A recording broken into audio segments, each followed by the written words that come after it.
Hop. Nega alkogol qusishga sabab bo'ladi? Alkogol metabolizmi jigarda kechadi. Alkogol, ya'ni etanol, birinchi alkogol dehidrogenaz yordamida astaldegid esa astaldegid dehidrogenaz yordamida asetatga parchalanadi. Birinchi etanol dehidrogenaza va astaldegid dehidrogenaza uchun koferment hisoblanadigan NAD+ va ularning ishtirokida NADH hosil bo'ladi.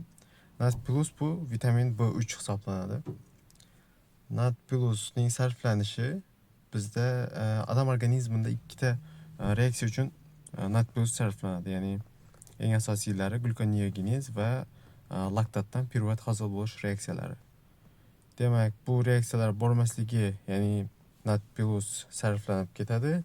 Vitamin B3 defitsiti natijada uning kofaktorlik qiladigan reaksiyalari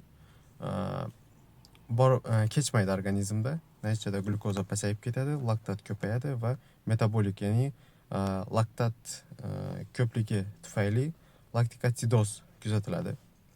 Odam organizmi ikkita kompensator mexanizm yordamida bu atsidozni kamaytirishga urinadi. Ya'ni birinchi kompensator mexanizmi bu kusmol nafas, ya'ni chuqur va tez-tez nafas hisoblanadi. Buning natijasida karbonat angidrid organizmdan tez-tez chiqarib yuboriladi.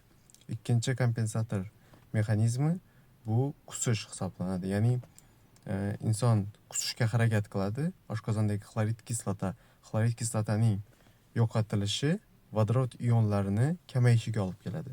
Bu esa pH ning ortishi, ya'ni neytrallashish. pH ko'tarilsa, ishqor tomonga neytrallashib boradi. Bu qanday bo'ladi? Ya'ni shu kompensator mexanizmida nervus vagus ishtirok etadi va bu qusish markazini stimullaydi va qusish yuzaga keladi. Demak, alkogol iste'molidan keyin yuzaga keladigan qusish bu organizmning kompensator reaksiyalaridan biri hisoblanadi.